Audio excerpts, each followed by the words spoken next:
네, 오늘 행사는 1부와 2부로 나눠서 진행됩니다. 1부에서는 부산 발전 비전을 주제로 참석하신 분들과 자유로운 분위기로 토론을 진행하겠습니다.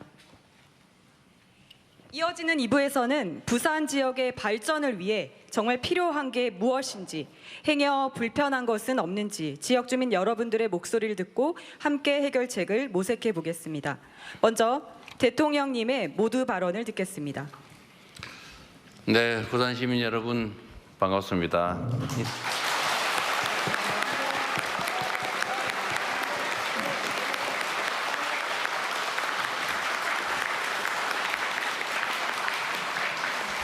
네, 자리 위치를 같은 높이로 놓는 게 상징적으로 좋은 면은 있는데 잘 안 보여서도 불편하기도 하죠.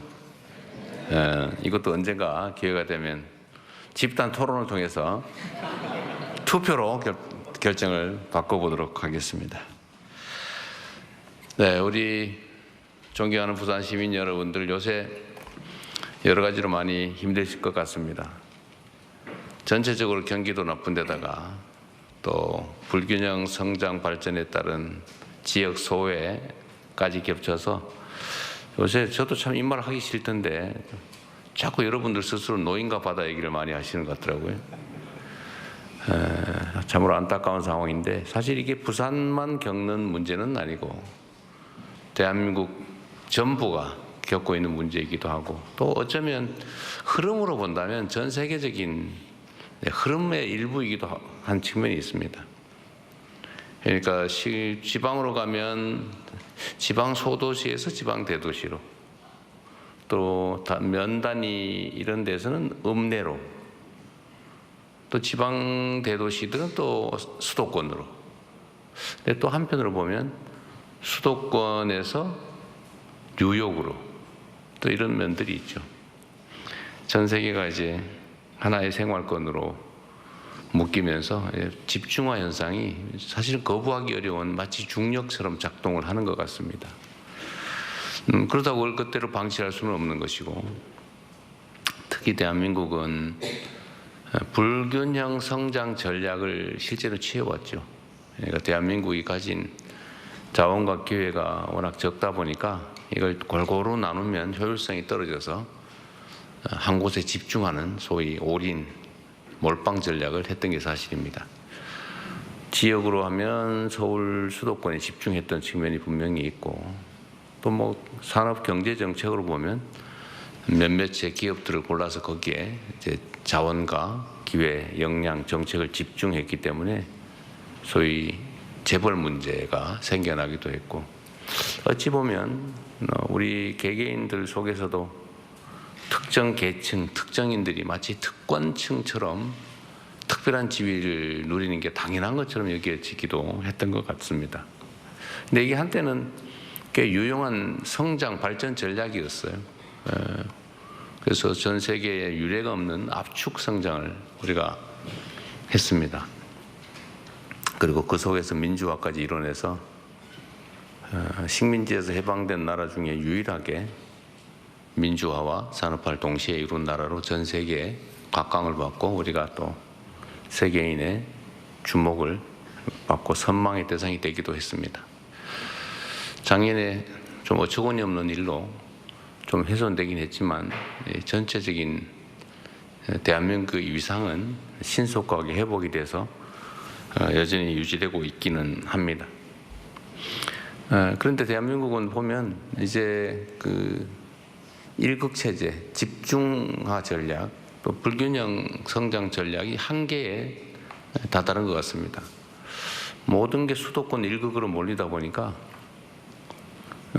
수도권은 미어 터지고 과밀해서 죽을 지경이고 지방은 없어서 죽을 지경이 됐죠. 소위 소멸 위험을 겪게 됐습니다.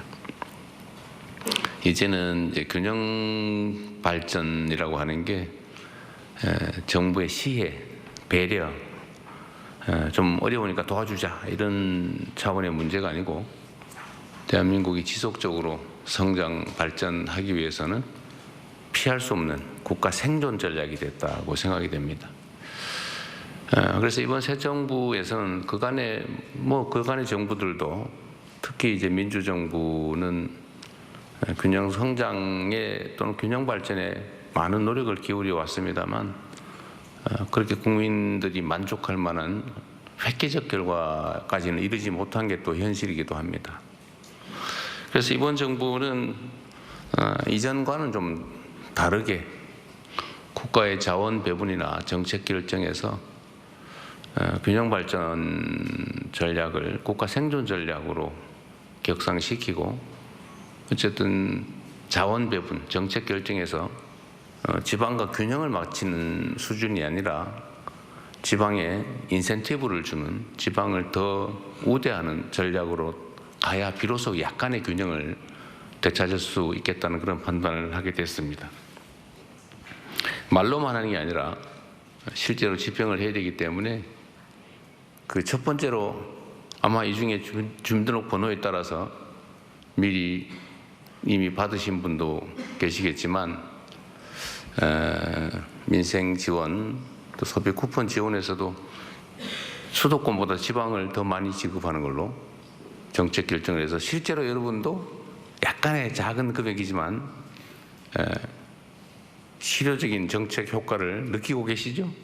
액수가 너무 작아요. 별거 아니긴 합니다만. 그러나 국가의 기본적인 재정 배분에서 앞으로는 아예 이걸 원칙으로 당연한 것으로 만들어 가려고 합니다. 그뿐만 아니라 이제는 국가 정책 결정, 정책 판단에서도 특별한 방안을 찾아야 되는데 그 중에 하나가 예를 들면 김경수 지방시대위원장이 지금까지 주력했던 것처럼 부울경 메가시티, 동남권 메가시티를 만든다든지 또는 충청권 메가시티처럼 어쨌든 지역이 좀 광역화해서 좀 경제적 또는 사회 발전의 중심적 역할을 할 수 있게 하는 게 필요할 것 같습니다. 아까도 좀 잠깐 말씀드렸는데 이제는 국가 발전이나 사회 발전에도 중력이 작용하는 것 같아요. 규모가 커야 효율성이 높아지는 그런 측면에 있어서 이제 부울경 메가시티를 비롯한 지방 정책들, 지방 발전 전략을 부울경을 중심으로 좀 빠르게 한번 시행해 보자라는 생각이 있습니다. 또 한 가지는 이제 해당 지역의 특성들을 고려해야 되는데 제가 전에 호남 지역 광주 전남에 가서 광주 전남이 가진 특성 중에 이 특장점들을 이제 활용을 해야 되겠죠. 그래서 거기는 재생에너지 사회로 우리가 전환할 때 재생에너지원이 풍부하기 때문에 재생에너지를 중심으로 한 발전 전략을 대대적으로 수립해보자라고 지금 얘기해서 우리 정부 안에서 특히 대통령실 안에서 그걸 집중적으로 기획하고 있는 중이기도 합니다. 그러면 부울경은 어떻게 할까? 역시 항만 물류 도시라고 하는 특성을 좀 최대한 살려서 좀 발전 전략을 짜보자라고 하게 됐습니다. 거기서 마침 지금 기후 변화로 지금 북극 항로가 활용 가능성이 매우 높아졌기 때문에 대한민국이 그 중에서도 특히 부산이 아마도 북극 항로 개척에 따른 수혜를 입을 가능성이 매우 높다. 일부에서는 이거 뭐 한 10년, 20년 후 일인데 뭐 지금 뭘 그러냐라고 하지만 사회적 변화라고 하는 것은 10년, 20년, 50년, 100년 전에 미리 준비하지 않으면 기회를 놓치게 되죠. 사실은 빠른 게 아니라 늦었습니다. 그래서 지금이라도 속도를 내서 항만 물류 중심 도시로 동부와 중심 도시로 발전하는 가능한 방안이 뭔지를 한번 논의해 보려고 하고 그 중에서도 정부의 의지가 매우 중요하지 않겠습니까? 역시 우리는 정치적 무슨 얘기를 하면 다 선거 지나면 다 잊어버리고 빈말하고 그런 게 습관이 돼가지고 제가 뭔 얘기를 해도 안 믿더라고요. 근데 저는 좀 달라요. 한다면 하죠. 그래서 해수부를 포함한 관련 국가기관들 부산 집중 이전도 뭐 여기저기서 얘기가 많긴 합니다만 그런 것도 가능한 범위 내에서 신속하게 지금 집행 중입니다. 연말까지는 혹시 이사를 올 수 있을까 잘 모르겠어요. 올 수 있습니다. 올 수 있어요.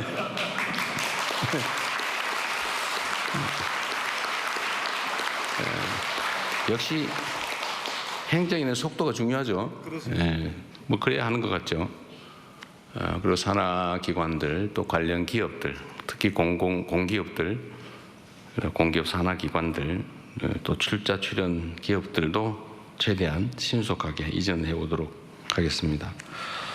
그리고 거기에 더해서 이제 행정적인 조치뿐만이 아니고 해사법원 문제나 동남권 투자은행 설립 문제도 최대한 시간을 줄여서 신속하게 해볼 생각입니다.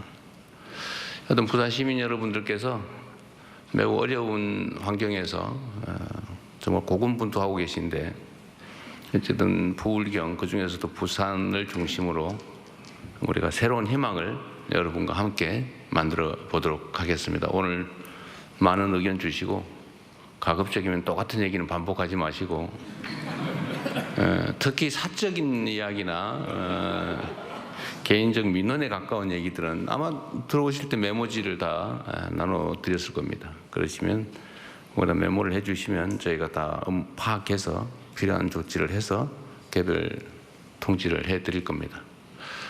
그리고 가급적이면 많은 분들의 관심이 집중된 공통의 의제 중심으로 우리 길지 않은 시간이지만 대화를 이어나가도록 하겠습니다. 여러분 반갑습니다. 고맙습니다. 네, 지역 균형 발전이 더 이상 시혜가 아니라 국가 생존 전략으로 격상시키겠다는 말씀을 부산에 직접 오셔서 말씀하시니까 더욱더 강하게 와 닿는 것 같습니다. 다음은 전재수 해양수산부 신임 장관님의 부산 발전 비전에 대한 발언을 듣겠습니다.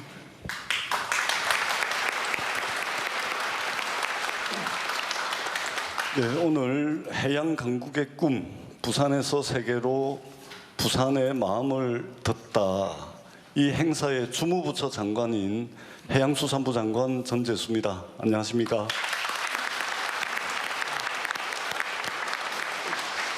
오늘 주제는 우리가 북극 항로 시대를 잘 준비하고 선도해서 해양 수도권을 만들어야 되는데 이 해양 수도권을 어떻게 조성할 것인가에 대해서 제가 한 5분 정도 발제를 하게 됐습니다. 먼저 이재명 대통령님께서 해양수산부의 부산 이전이라고 하는 결단을 해주셨습니다. 이 결단은 서울 수도권 중심의 일극 체제로는 대한민국의 지속 가능한 성장은 불가능하다. 그리고 서울 수도권 중심의 이 성장 엔진 하나만 가지고 위태롭게 날고 있는 이 상황으로는 대한민국이 너무나도 위험하다. 이러한 대통령님의 절박한 마음으로부터 저는 해양수산부의 부산 이전이라고 하는 결단이 나왔다고 생각을 합니다. 이재명 대통령님께서 해양수산부 부산 이전의 결단을 내려주셨는데 넘어야 될 산과 과제들은 산적해 있습니다. 이 과제와 숙제들은 해양수산부 장관인 저 전재수와 우리 해양수산부 공직자들의 몫입니다. 열과 성을 다해서 일하도록 하겠습니다. 반드시 성과를 내서 대통령님의 결단을 제대로 일을 해서 성과를 내가지고 우리 국민들께 보답하겠다라는 마음의 자세로 최선을 다하겠습니다. 북극 항로 시대가 열리고 있습니다. 포항공대는 2030년에 열릴 것이라고 이야기를 하고 있고 미국과 스웨덴의 공동연구진은 2027년이면 북극 항로가 상시 운영할 수 있도록 열린다고 이야기를 합니다. 어떻든 중요한 것은 시기가 아니고 열린다는 것입니다. 새로운 바닷길, 새로운 백길이 열리는 것입니다. 그렇다면 우리가 준비를 해야 되는데 이미 전 세계는 경쟁적으로 준비를 하고 있습니다. 중국은 이미 2024년 기준으로 34번이나 운항을 시작을 했습니다. 그리고 중국의 대표적인 국적 성사인 코스코는 국제해사기구 IMO에 항로 계획서를 제출을 하고 이미 상시 운영 체제로 들어가 있습니다. 미국은 쇠빙선을 15척 구매하겠다라는 계획을 발표했습니다. 러시아는 2030년까지 서쪽으로는 무바로스크, 동쪽으로는 블라디보스토크까지 북극 항로를 선점하기 위해서 39조 원의 투자 계획을 발표했고, 일본은 제4차 해운 기본 계획에 북극 항로를 포함을 시켰습니다. 프랑스의 대표적인 국적 선사인 CGM은 올 2월 달에 쇠빙선을 4척을 구매를 했습니다. 전 세계가 북극 항로를 선도하고 선점하기 위해서 경쟁적으로 뛰어들고 있습니다. 우리는 어떻게 해야 되겠습니까? 북극 항로를 선도하기 위해서는 전초기지가 있어야 됩니다. 거점 도시가 있어야 됩니다. 이 거점 도시를 저희들은 부산으로 삼고자 합니다. 그럼 왜 부산이냐? 여러분 잘 아시다시피 부산은 세계적인 항만 인프라를 가지고 있습니다. 컨테이너 물동량 처리 기준 세계 7위, 환정량 기준 세계 2위의 인프라를 가지고 있습니다. 뿐만 아니라 컨테이너, 벌크, 액체 화물 등등 해가지고 모든 화물을 다 처리할 수 있는 인프라를 가지고 있습니다. 지금 40선석이 있는데 여기에다가 진해신항이 개발이 되면 66선석이 됩니다. 싱가포르가 1인데 지금 66선석입니다. 북극항로가 열리게 되면 가장 강력한 상대가 될 상하이항이 지금 54선석입니다. 조만간에 우리가 세계 1위로 선석 용량을 늘릴 겁니다. 뿐만 아닙니다. 조선 인프라가 이미 세계를 주도하고 있습니다. 부산, 울산, 거제도로 이어지는 이 조선벨트에 세계 최강의 기술력을 가지고 있는 삼성중공업, 현대중공업, 하나오션 다 포진하고 있습니다. 뿐만 아니라 부산 미염산단의 조선기자재 업체들이 잘 포진하고 있습니다. 선박 수리 업체의 63%가 이곳 동남권에 있습니다. 경쟁력 있는 조선 인프라를 가지고 있습니다. 여기에 대해서 해운 인프라도 역대 세계 최강입니다. 전 세계 컨테이너 전기 노선 268개를 가지고 있습니다. 아시아 2등입니다. 전 세계 280개 항만으로 연결되는 경쟁력 있는 해운 인프라를 가지고 있습니다. 항만 연결선 기준으로 하자면 세계 4위에 해당합니다. 해운 항만 업체의 63%가 이곳에 있고 매출액의 73%가 이곳에서 발생하고 있고 종사자의 50%가 이 동남권에 거주하고 있습니다. 막강한 인프라를 가지고 있습니다. 여기에 덧붙여서 산업 인프라도 막강합니다. 잘 아시다시피 울산의 자동차, 에너지, 막강한 조선벨트, 창원의 첨단 기계산업, 방산산업, 그리고 포항의 제철, 철강산업까지 이 항만의 배후의 수출용 산업단지들이 잘 포진해 있습니다. 여기에 마지막으로 북극항로 시대가 열리면 즉각적으로 투입이 가능한 인재 인프라가 잘 갖춰져 있습니다. 국립부산대학교, 국립부경대학교, 국립창원대학교, 국립한국해양대학교, 여기는 조선해양물류 관련 학과들이 개설이 돼서 인재들을 양성하고 있습니다. 고등교육 인프라가 잘 돼 있습니다. 그래서 저희들은 여기에 주목을 했습니다. 그러면은 대통령께서 정부의 의지가 중요하다고 말씀을 하셨고 그 결과로 해양수산부를 부산으로 이전할 겁니다. 이렇게 잘 돼 있는 항만, 조선, 해운, 산업, 인재 인프라에다가 정부의 의지를 가지고 첫 번째, 행정기능을 총괄하는 해양수산부를 부산으로 이전하겠습니다. 두 번째, 사실상 사법기능을 총괄하게 되는 해사전문법원을 신설하겠습니다.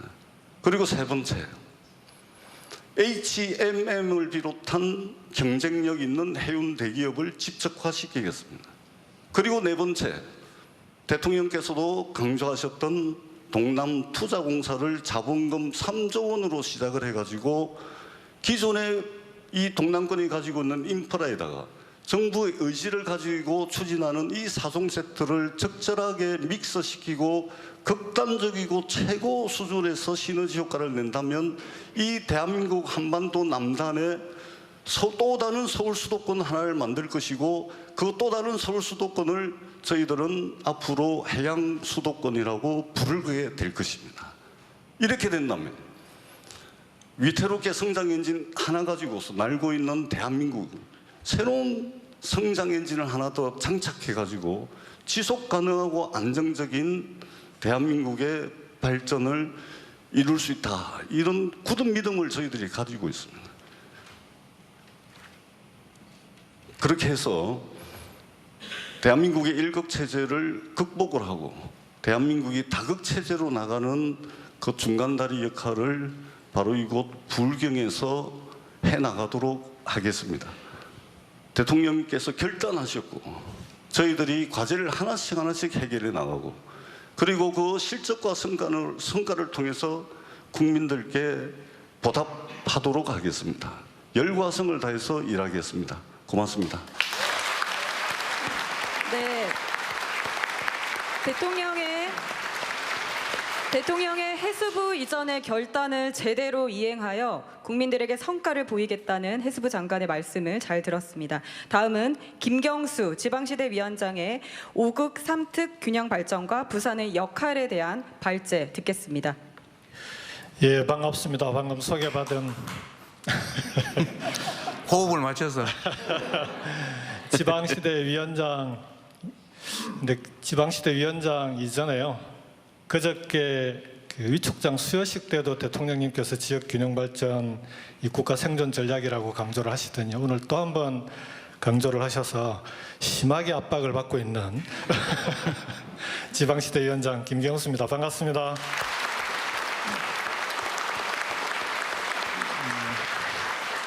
지방시대위원회 좀 생소하시죠? 이전에 그 국가균형발전을 책임졌던 균형발전위원회와 지방자치를 책임졌던 자치분권위원회 두 개를 합쳐 놓은 겁니다. 지난 정부에서. 그래서 이름을 지방시대위원회라고 이름을 지어놓고 있고요. 이번 정부에서 대통령님께서 말씀하셨듯이 지방이 살아야 대한민국이 산다. 그래서 일종의 다시 얘기하자면 지방 살리기 위원회다, 이렇게 보시면 될 것 같습니다. 지방이 살아야 대한민국이 산다고 보면 결국 지방 살리기는 국가 살리기와 다르지 않다, 이렇게 볼 것 같습니다.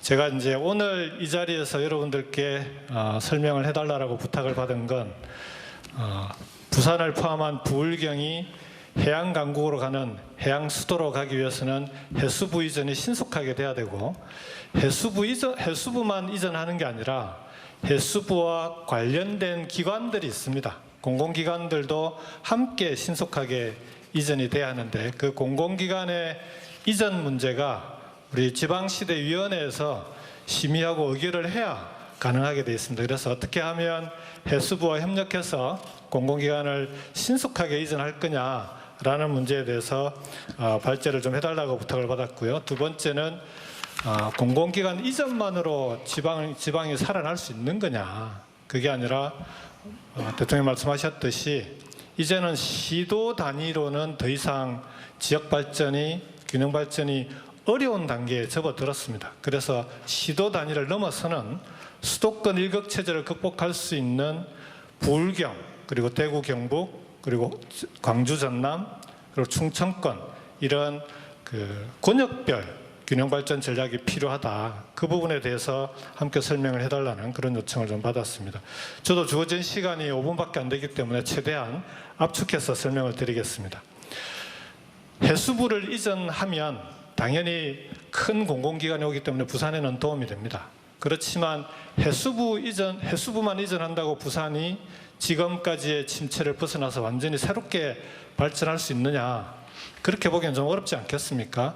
해수부가 왔을 때 해수부를 포함한 관련 공공기관들이 반드시 함께 와야 됩니다. 그래야만 부산이 명실공히 해양 수도로서의 기능을 할 수 있게 됩니다. 지난번 혁신도시, 노무현 대통령 때 혁신도시를 만들 때 부산은 혁신도시가 3가지 주제로 만들어졌습니다. 하나가 해양수산이었고요, 두 번째가 영화산업이었고, 세 번째가 금융이었습니다. 그런데 그 당시에 혁신도시가 제대로 만들어졌다면 지금처럼 이렇게 지방이 어렵지는 않았을 텐데 참여정부 때 혁신도시 추진 사업이 제대로 진행이 되다가 그 정부가 바뀌면서 혁신도시 2단계 추진 사업이 계획이 다 돼 있었음에도 불구하고 그 2단계 사업들이 전부 중단이 돼 버렸습니다.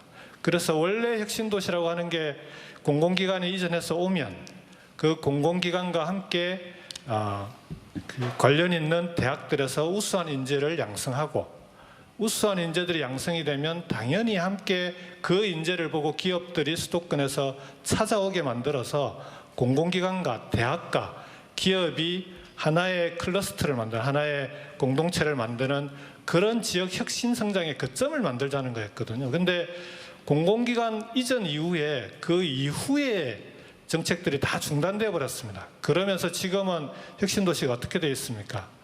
공공기관이 이전되어서 그 공공기관의 직원들만 와 있는 그것도 전부 다도 아니고 그런 혁신도시가 되지 않았습니까? 그래서 해수부도 마찬가지다.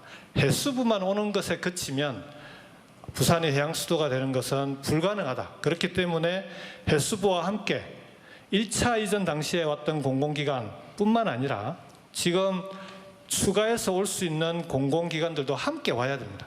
이것도 속도가 중요합니다. 해수부가 이전될 때 반드시 그 공공기관들도 함께 이전될 수 있도록 해야 된다고 봅니다. 이 부분은 해수부가 공공기관들을 지정하고 그 지정된 공공기관들이 이렇게 이전하겠다라는 계획을 지방시대위원회와 협의하면 지방시대위원회가 그 절차를 밟게 돼 있는데요. 아까 전재수 장관께 해수부가 추진해 나가는 절차에 지방시대위원회가 시간을 지방시대위원회의 절차 때문에 시간을 끄는 일은 절대로 없게 하겠다라고 약속을 드렸습니다. 그래서 가장 신속하게 가장 빠르게 추진될 수 있도록 하겠습니다.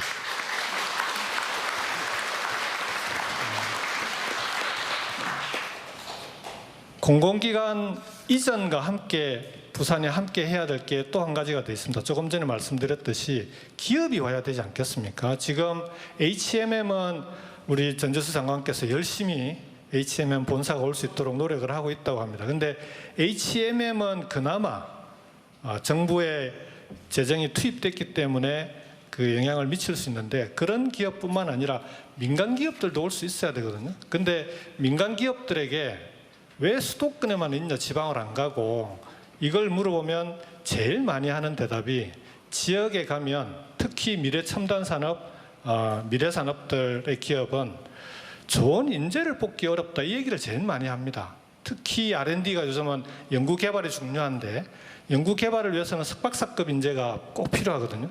근데 지역에 가면 그런 우수한 인재를 뽑기 어렵다는 얘기를 많이 합니다. 근데 그렇게 되면 지역은 영원히 발전하기 어려운 거 아닙니까? 수도권에서 인재를 뽑아야 되니까 기업은 수도권으로 가야만 된다. 이게 악순환이 반복되는 건데 이 고리를 끊어서야 됩니다. 공공기관이 오는 것뿐만 아니라 부산에 있는 부산대학교, 국립해양대학교, 여기 부경대학교를 포함해서 해양수산과 관련해서는 전국에서 부산에 있는 대학들이 전국에서 탑이 되는 가장 우수한 인재를 배출하는 그런 대학으로 만들어야 됩니다. 그래야 기업들이 오지 않겠습니까? 그렇지 않습니까, 여러분? 맞으면 박수를 치셔야 됩니다. 그래서 해수부 이전 그리고 공공기관 이전 그와 함께 부산 지역에 있는 해양수산 분야의 대학 그 분야만큼은 전국에서 가장 우수한 인재를 만드는 대학이 될 수 있도록 만들어서 기업이 스스로 찾아오게끔 만드는 그런 해양수도로 함께 만들어 가겠습니다. 지방시대위원회가 해수부와 협력해서 해수부뿐만 아니라 이 부분은 교육부나 다른 부처들도 함께 협력을 해야 되는 부분인데요. 함께 협력해서 반드시 부산이 대한민국의 해양수도로서의 역할을 확실히 할 수 있도록 저도 최선을 다해서 지원하도록 하겠습니다. 마지막으로 대통령께서 강조하셨던 이제는 지역도 시도 단위가 아니라 권역별로 함께 해야 균형 발전이 가능하다라고 말씀을 하셨는데요. 그게 이번 대선에서 공약으로 나갔던 5급 3특이라고 이름 지어져 있는 그런 균형 성장 공약입니다. 5극은 수도권과 충청권, 호남권, 그리고 부울경, 대구, 경북, 전국을 5개 권역으로 나누어서 균형 발전 정책을 추진하자는 거고요. 3특은 강원, 전북, 제주를 특별자치도로 해서 그 3개의 도는 특색 있게 발전시키자는 얘기입니다. 부울경이 그중에서도 수도권과 경쟁할 수 있는 가장 높은 가능성이 있는 곳입니다. 그렇지 않습니까? 부울경마저도 이런 권역별 발전 전략에서 수도권과의 경쟁에서 지금처럼 계속 밀려버리면 대한민국은 미래가 없습니다. 그래서 지금 이번 정부에서는 5극 3특을 중심으로 권역별 균형 성장 전략으로서 대한민국을 균형 있게 발전시키겠다라는 정책으로 지금 전략을 수립하고 있는 중입니다. 사실은 대통령께서 워낙 속도와 성과를 강조하고 계셔서요. 이 부분도 거의 밀린 숙제하듯이 열심히 하고 있습니다. 지금 어제까지도 국정기획위원회와 이 5극 3특을 통한 국가균형성장을 어떻게 나갈 건지 부처들과 관련 내용들을 협의해 나가고 있는 중입니다. 가장 빠른 시일 내에 대한민국의 5극 3특 균형성장 전략이라고 하는 이재명 대통령표 균형성장 전략은 어떤 것인지를 국민 여러분들께 발표할 수 있도록 최선을 다해서 속도를 내도록 하겠습니다. 마지막으로 부울경의 경우에 지금 부산 경남이 행정통합을 추진하고 있는데요. 자, 이것과 그러면 메가시티는 어떻게 되는 거냐 이런 질문들을 많이 합니다. 선협력 후 통합입니다. 협력을 통해서 권역별로 경제권과 생활권이 하나로 되게 만드는 사업이 우선적이어야 됩니다. 그래야만 행정통합도 훨씬 쉬워지지 않겠습니까? 물론 행정통합은 지역의 자율에 맡겨서 지역 스스로 풀어나가게 할 겁니다. 필요한 지원이 있다면 지원도 아끼지 않을 것입니다. 그렇지만 지금 가장 시급한 것은 5극 3특 전략에 따라서 수도권과 경쟁할 수 있는 권역별로 수도권과 같은 경제권과 생활권을 만드는 일이 가장 중요합니다. 차가 없어도 적어도 이 권역 안에서는 대중교통으로 다닐 수 있어야 되지 않겠습니까? 특히나 이 앞에 청년들이 많이 계시는데 부산, 창원, 울산을 오가는데 차 없이는 못 다닌다고 하면 청년들이 바로 자가용을 가지기가 어렵지 않습니까? 대중교통으로 다닐 수 없는 지역이 돼버리면 그러면 수도권과는 확실하게 격차가 생겨버리는 거죠. 일자리를 구하려고 해도 창원에 있는 청년이 부산에 일자리를 구하면 집을 얻어야 됩니다.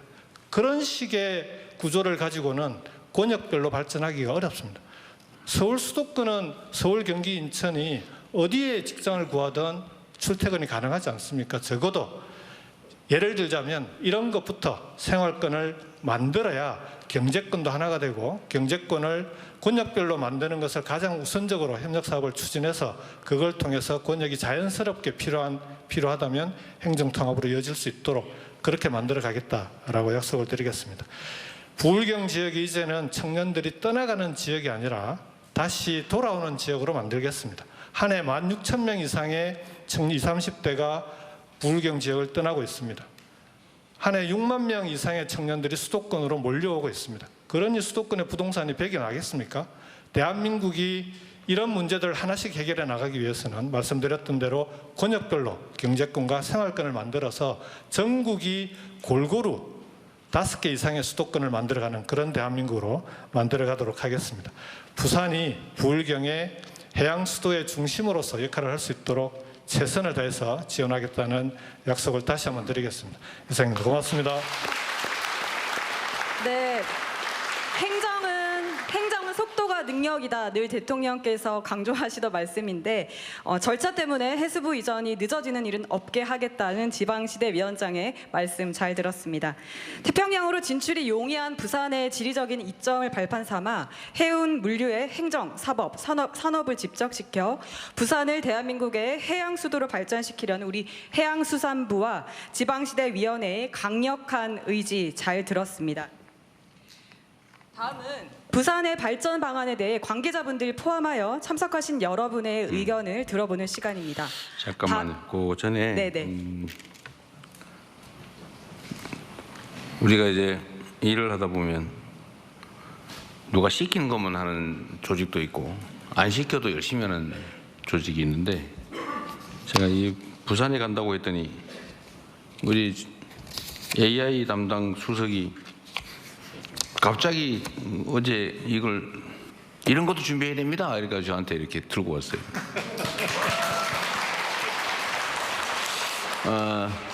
예산까지 막 얘기를 하던데 예산 내기는 빼고 좀 설명을 좀 해주시면 어차피 나 따로 한 번 더 할까 했는데 그럴 필요가 없을 것 같고 오늘 한번 미리 준비한 거 좀 간단하게 설명을 한번 해주실 것 같아요. 네, 반갑습니다. AI 미래기획 수석 하정우입니다. 이 하정우 수석은 설명을 좀 해야 되는데 연예인 배우 하정우보다 더 유명해졌다고. 그 인터넷에 치면은 그 배우 하정우보다 더 먼저 나온다는데 사실입니까? 지난달까지 그랬다가 다시 제자리로 돌아갔습니다. 네, 원 상태로 돌아갔다고 합니다. 네, 곧 다시 복귀하기를 네. 기대하면서. 네, 사실 그 대통령님께서 부산 타운홀을 내려가시게 되면서 기존의 여러 가지 비전이었던 해수부 이전, 그리고 HMM 이전, 그리고 불경 지역의 메가시티 구상을 공약 때부터 천명을 하신 것들이 있는데 여기서 조금 더 인공지능과 어떤 첨단 기술을 활용을 했을 때 좀 더 큰 전략 산업으로 키울 수 있겠다라는 생각을 저희 수석실 그리고 정책실장 포함 정책실 전반으로 같이 논의를 했던 내용입니다. 현재 불경 지역이 해운, 항만, 조선 그리고 방산 그리고 그걸 기반으로 한 제조 역량이 굉장히 뛰어난데 여기서 한 단계 더 경쟁력을 강화하기 위해서 활용될 수 있는 기술이 바로 인공지능 그리고 데이터, 소위 말하는 인공지능 전환을 통해서 경쟁력을 훨씬 더 키울 수 있다고 생각을 합니다. 첫 번째는 말씀하셨던 해운, 항만, 조선을 인공지능을 통해서 훨씬 더 스마트하게 경쟁력 있게 해서 최첨단 조선, 해양, 항만 경쟁력을 키움으로써 글로벌 전체에서 어느 나라보다 경쟁력 있는 해운, 항만, 조선 경쟁력을 키울 수 있다고 생각을 합니다. 그걸 통해 가지고 새로운 어떤 경쟁력 그리고 성장 동력을 만들 수 있다고 생각을 하고요.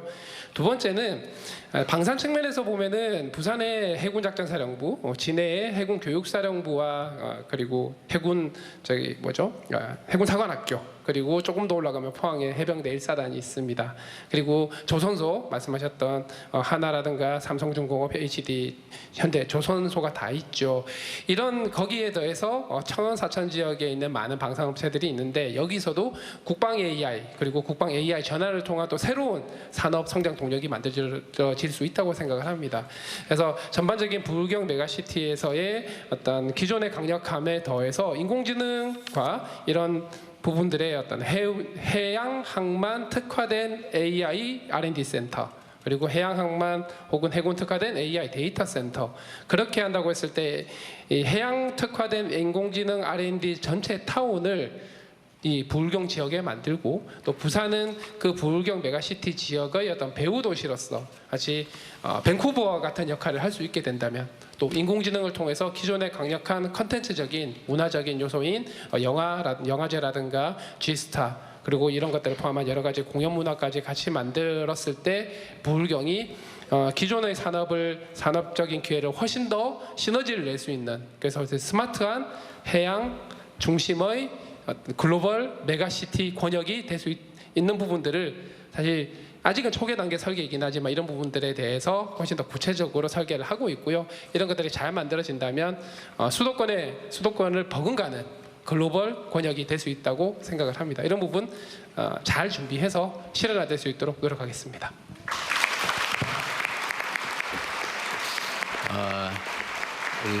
하정우 수석 고생하셨습니다. 그런데 저는 얘기를 들어도 잘 못 알아듣겠더라고요. 주로는 우리는 하드웨어에 익숙해서 그런데 일단 하드웨어 얘기 중에 아마 김경수 위원장이 자기 소감 업무를 벗어나서 말씀을 안 하신 것 같은데 실제로는 부울경 동남권 메가시티를 만들려면 사실 교통망을 확충해야 되는데요. 광역교통망. 그냥 아까 말씀하신 자가용 없이도 편안하게 출퇴근할 수 있는 또 교통망이 필요하다. 그래서 지금 이게 부산, 울산, 경남 이게 지금 출발지가 어디더라? 울산에서 양산, 부산까지죠. 울산, 양산, 부산. 여기가 지금 7월 10일에 이제 예타가 통과돼서 이제 기본 계획하고 설계하고 하면 착공은 아마 30년이 넘어야 될 거라고 하는데 어쨌든 이것도 좀 가능하면 좀 당겨보도록 노력하겠습니다.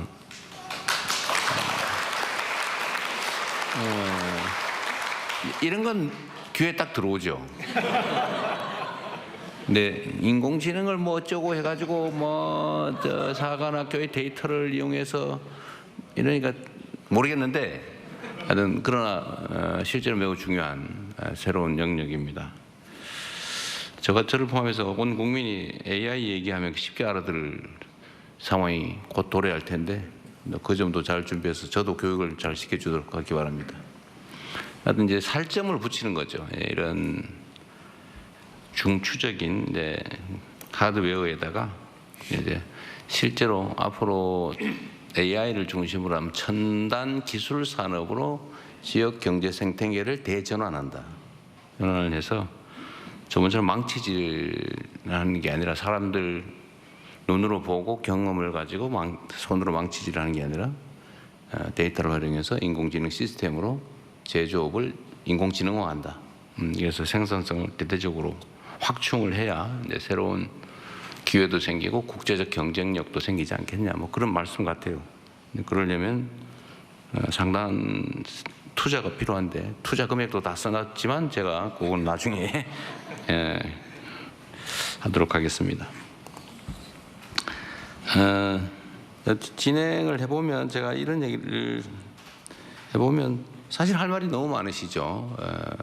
여러분들 아마 뭐 평소에 생각하고 있던 거 막 답답했던 거 뭐 끝이 없을 겁니다. 다 이해하고요. 그렇다면 모든 사람이 그 얘기를 하면 오늘 아마 밤을 새도 끝이 안 날 것 같아요. 그래서 일단은 오늘 두 분 하정수 포함해서 세 분 말씀하신 내용에 관련해서 좀 의견들을 좀 일단 내는 시간을 좀 갖도록 하고 그리고 그게 어느 정도 정리가 되면 특별한 제한을 두지 말고 오늘 주제에 해당되는 부산 지역 발전에 관계된 뭐 정책 제안이나 의견들을 듣는 시간을 또 한번 갖고 그리고 정리하도록 하겠습니다. 우선은 그러면 오늘 세 분 발제 말씀해 주신 내용을 가지고 우리 객석에서 의견들을 좀 내주시면 좋을 텐데 지정하는 방법을 뭐 사회자 마음대로 하는데 가능하면 연합노소 잘 배합해서 앞뒤도 좌우도 잘 섞어서 잘 들으셨지요? 불평 불만 없도록 잘해주시기 바랍니다. 네, 알겠습니다. 노력하겠습니다. 네. 저 그러면 여기 저기 넷째 줄에 하늘색 옷 상의 입은 남성분 말씀해 주시겠습니다. 저 발표 시작하기 전에 제가 보고서를 하나 작성을 해가지고 왔는데 혹시 대통령님께 좀 전달 좀 네, 부탁드려도 그건 되겠습니까? 뭐 여기까지 오지 않으셔도 됩니다. 누구 주시고 일로 주세요. 네, 말씀하세요.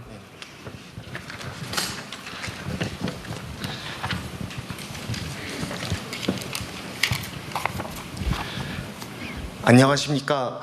저는 제가 나고 자란 고향 부산의 미래를 고민하는 시민 정동건이라고 합니다. 우리 부산은 지금 너무나 가슴 아픈 악순환에 갇혀 있습니다. 일자리가 없어서 청년이 떠나고 청년이 떠나니 대학이 무너지고 대학이 무너져서 청년이 떠나고 사람이 없으니 기업이 올 이유가 없어 일자리가 다시 없어지는 똑같은 악순환에 빠져 있습니다. 하지만 이 악순환의 고리를 해양수산부의 부산 이전으로 끊어낼 수 있다고 생각합니다. 이 기회를 현실로 만들기 위한 첫 번째 열쇠는 대학 혁신을 통한 인재 키우기입니다. 부산에는 부산대학교를 비롯한 4개 국립대학이 있고요. 이 대학들의 통합과 연계를 바탕으로 시너지를 창출해서 세계적인 수준의 특성화 대학 시스템을 구축해야 한다고 생각합니다. 이는 단순히 대학을 합치는 것을 넘어 해양수산부 이전을 계기로 해양 전 분야를 아우르는 해양과학 허브로 집중 육성하는 것을 의미하고 바로 부산에서 미래 산업이 필요로 하는 맞춤형 인재를 안정적으로 공급해야 한다고 생각합니다. 두 번째로는 채용 제도의 개선입니다. 위에서 말씀드렸듯이 최고의 인재를 키워도 머물 곳이 없다면 소용이 없을 것입니다. 지방 이전 공공기관의 지역 인재 의무 채용 제도를 강화해서 우리 지역 청년들이 양질의 일자리를 통해 정착할 수 있는 확실한 통로를 만들어야 한다고 생각합니다. 현행 제도는 이전 지역 인재 30%와 비수도권 지역 인재 35%의 중복 산정을 허용하는 맹점이 있습니다. 이 문제를 중복 산정을 금지함으로써 해결을 한다면 현 제도상 부산으로 이전한 한 공기업을 가정했을 때 부산 지역 인재 30%를 뽑고 타 지역의 지방 인재 5%만 뽑아도 충족할 수 있습니다. 서울 수도권 출신을 65%까지 채용을 할 수 있는데 만약 중복 산정을 금지하게 된다면 부산 지역 인재 30%, 부산 외 타 지방 인재 35%, 남는 35%만 서울 수도권 인재로 채용을 할 수 있어 부산을 비롯한 지방 출신 인재가 실질적으로 혜택을 볼 수 있다고 생각합니다. 그리고 이것은 대통령께서 강조하시는 속도에도 충족한다고 생각합니다. 기획재정부에서 현재 시행 중인 그 경영평가 지침만 수정해도 실행할 수 있을 거라고 생각을 합니다.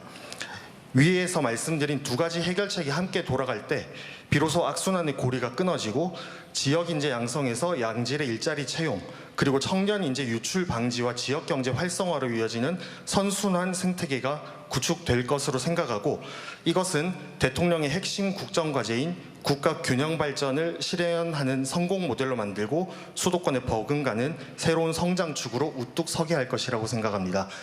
들어주셔서 감사합니다. 네, 이거는 한번 제 의견을 좀 말씀을 드릴 필요가 있겠네요. 우선은 부산 지역의 4개 국립대학의 통합 연계를 통해서 특성화 대학 시스템을 구축하자. 이거는 우리가 서울대 10개 만들게 거점 대학 육성이라고 하는데 취지에 맞아서 이거는 부산, 경남, 부울경, 특히 뭐 부산의 특성에 맞는 거점 대학 육성이라는 취지에는 부합하는 정부 방침에 맞는 것이었어요. 좋은 제안으로 생각됩니다.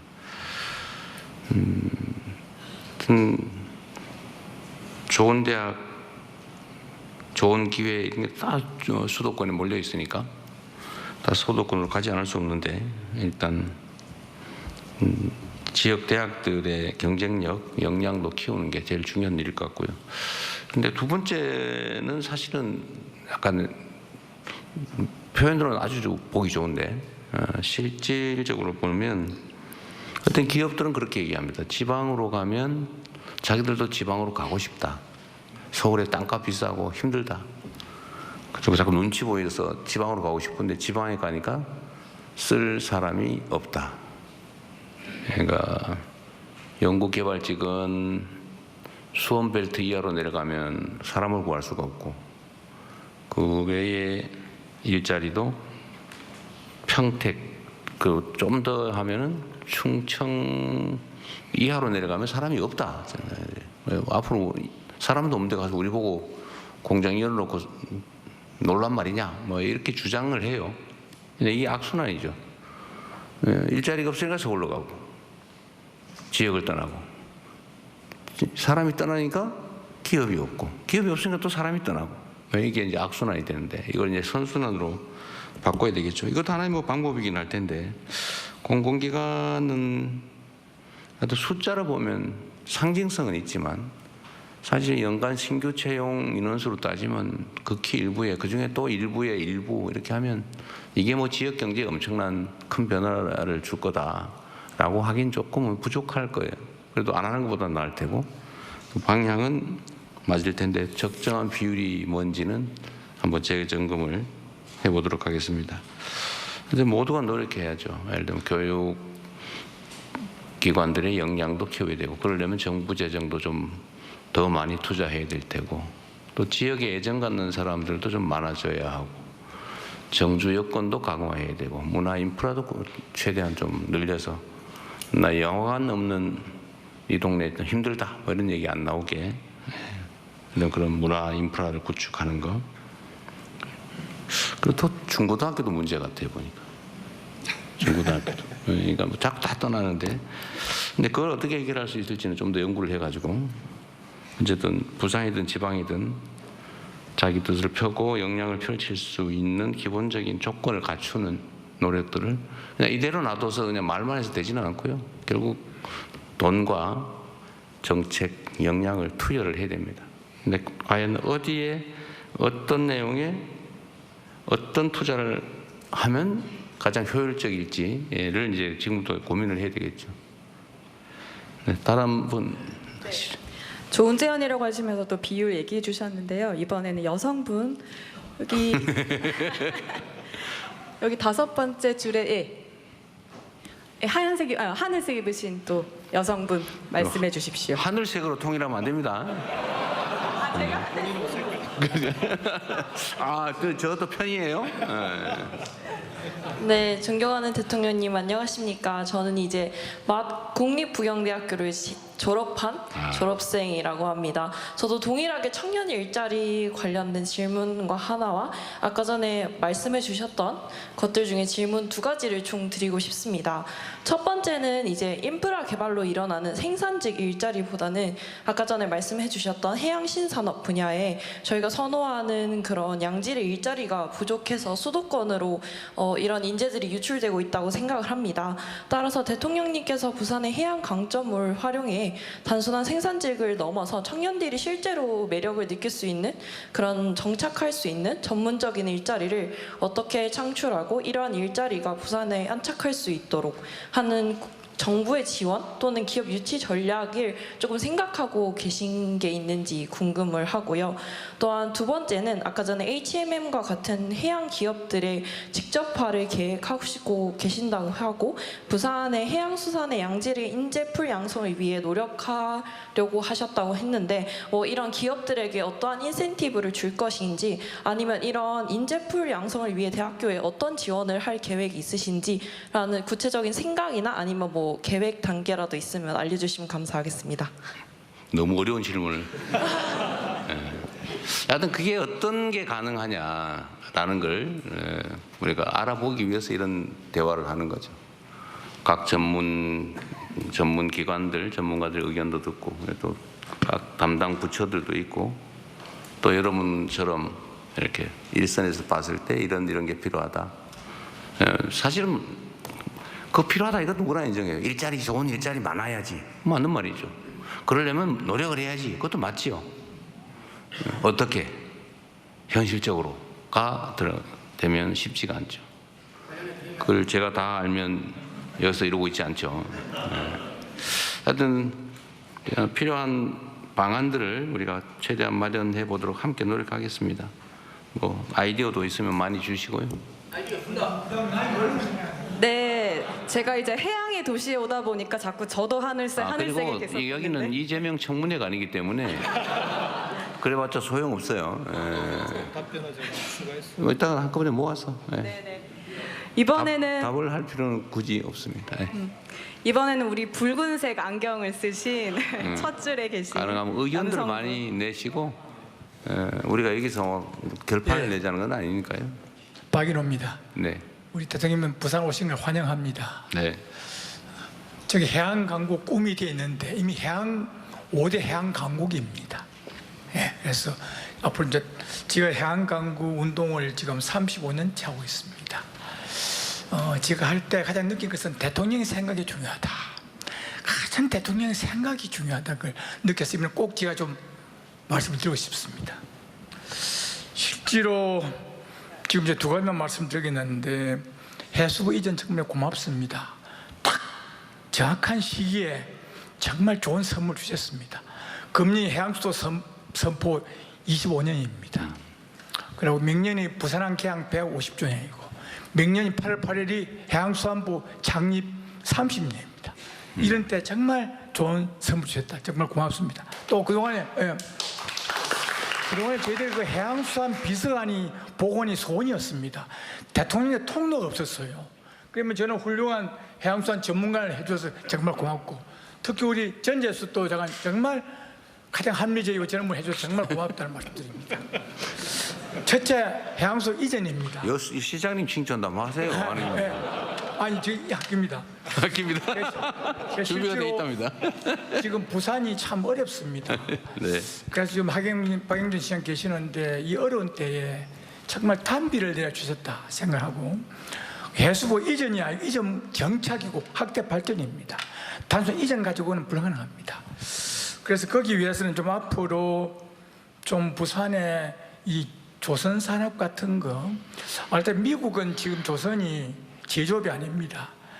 조선 해운 수리가 신해양 전략 산업이고, 트럼프가 그렇게 명명을 했고, 그 국가 해양위를 만들어서 해양 전략이 국가 전략으로 명명을 했습니다. 그래서 이미 조선은 제조업이 아니면서 앞으로 지금 해양수산부가 현재 1%입니다. 국가 예산 1%밖에 안 됩니다. 이런 미니 붙여가지고는 도저히 안 된다. 부산시 예산의 3분의 1이 조금 넘습니다. 그래서 거기 꼭 조선이 와야 되고, 그 다음에 그동안에 많이 해쳐져, 각 부처도 해쳐져야 되는데, 해양 물류 관계가 국토부에 또 있습니다. 폐지될 때까지가 안 주고요. 그 다음에 해양 레저가 와야 됩니다. 이 세 개 정도는 와야 안 되겠냐 싶어서 현재 1%의 해수부를 적어도 한 2% 정도는 해주셔야 정말 앞으로 정착하고 확대되는 되겠다. 이래야 타 지역에 대한 또 부산 시민에 대한 내려올 수 있는 해수 지원에 대한 정당성이 확보됩니다. 이래 1% 가지고는 도저히 안 된다는 생각이 들어요. 똑같은 얘기는 계속 반복 안 하셔도 될 것 같아요. 그래서 꼭 좀 말씀을 드립니다. 그래서 여튼간에 지금 해수부 인도네시아는 지금 알다시피 해수부 해양 보충력 제도가 있습니다. 프랑스도 지금 굉장하고, 뭐 한국이 해양 강국인데 너무 해수부가 힘이 없습니다. 지금 이렇게 해가지고는 해양 강국 만들 수가 없습니다. 이 점 대통령께서 좀 이번 기회에 좀 해양부, 수산부 힘을 실어 주셔야 이게 부산은 어떤 힘이 거의 될 것 같습니다. 그 다음에 이제 거의 되고, 두 번째로 이제 두 번째예요? 네, 조금 줄여서 말씀을 좀 부탁드립니다. 국무회의를 꼭 서울에서 여기서 해야 됩니까?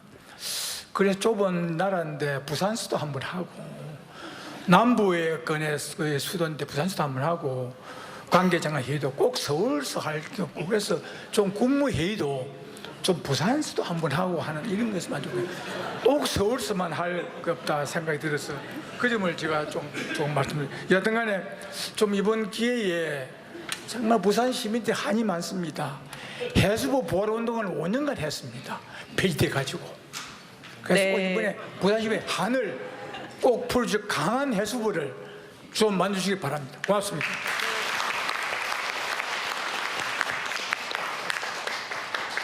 그대로 바로 계속 하세요. 이게 의견을 듣는 자리지. 네, 이게 뭐. 네. 이번에는 또 여성분들의 마음, 여기 네 번째 줄에 계신 여성분. 안녕하십니까. 네. 먼저 어려움을 이겨내시고 우리 대한민국의 대통령님이 되어주신 것에 대해서 축하 인사드리고 감사 인사드립니다. 그리고 아울러 저희가 90세 어머님하고 같이 살고 있는데, 어머님이 이제 죽어도 여한이 없다.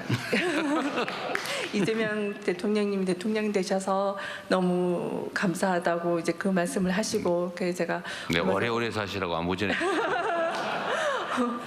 네, 꼭 전해드리겠습니다. 네, 그리고 이재명 대통령 어머니 일을 좀 잘하네. 제가 얘기를 했더니 내가 뭐라 카드노 흙 속에 숨은 보석이라 안 하드나. 그런 말씀까지 하시면서 감사 인사를 드리겠습니다. 예, 저는 국가의 러시아 수교의 정책에서 인프라 속에서 저는 러시아 선박 관련 업무를 하고 있는 26년째 하고 있습니다. 그래서 저는 러시아 수교라는 정책이 없었으면 제가 이런 일을 할 수 없었기 때문에 국가적인 정책이 얼마나 중요한가를 몸소 느끼고 또 감사히 생각하고 있습니다. 지금 북극 항로의 비전을 말씀을 하시지만 저는 지금 현실적인 상황을 말씀드리고 싶습니다. 부산에는 감천항이 있습니다. 감천항은 러시아 수산물을 하역할 수 있는 항으로서 유일한 부산에서 항이라고 저는 알고 있습니다.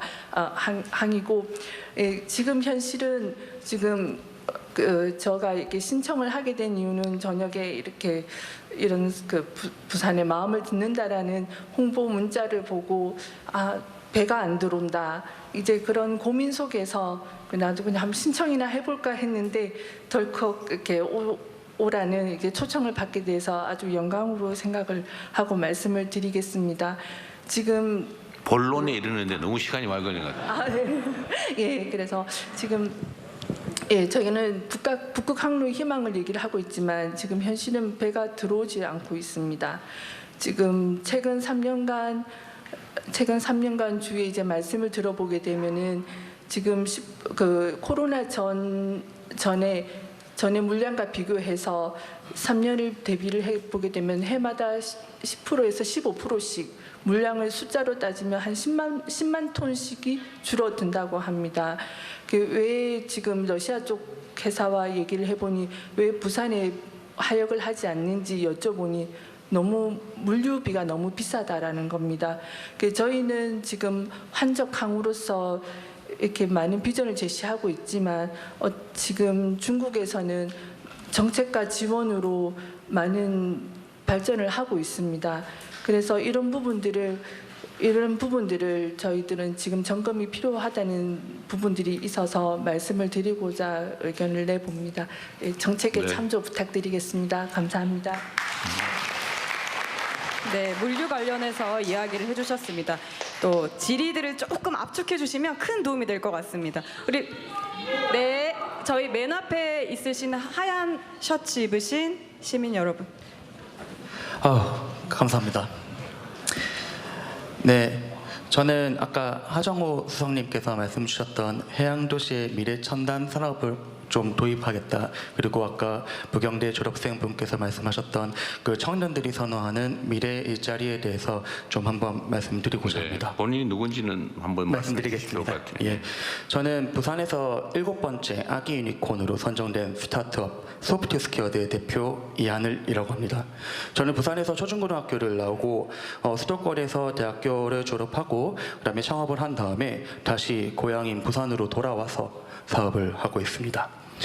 부산에 해수부를 이전하는 것은 해양 산업을 발전시키는 데는 큰 도움이 되지만 사실 청년들이 선호하는 AI를 비롯한 미래 첨단 산업의 일자리는 여전히 수도권에 있는 게 현실입니다.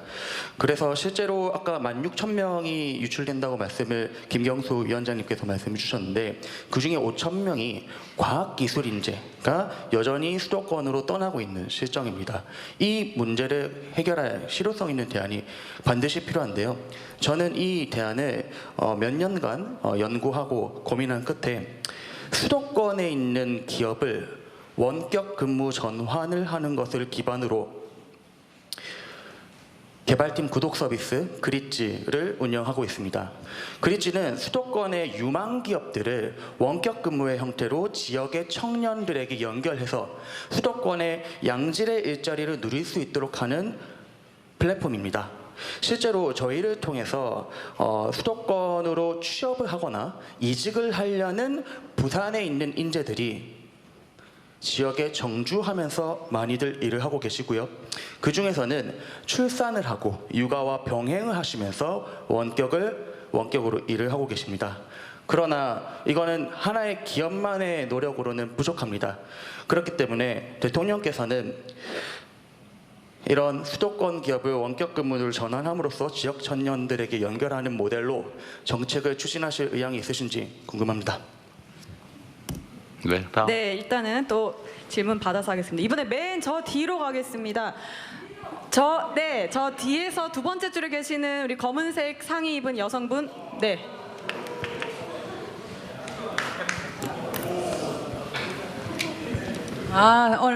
기분 좋습니다. 당첨됐습니다. 네, 축하드립니다. 예, 후보님 때보다 대통령님이 되고 나서 더 좋다는 말을 여러 곳에서 많이 하니까 참 듣기 좋고 부산 오셔서 참 좋습니다. 저는 사고에서 온 한정옥입니다. 반갑습니다. 요약해서 빨리 읽어 가겠습니다. 앞에서 뭐 이런저런 얘기하다 보니까 다른 분들이 많이 기다리시는 것 같아서 저는 요약해서 읽겠습니다.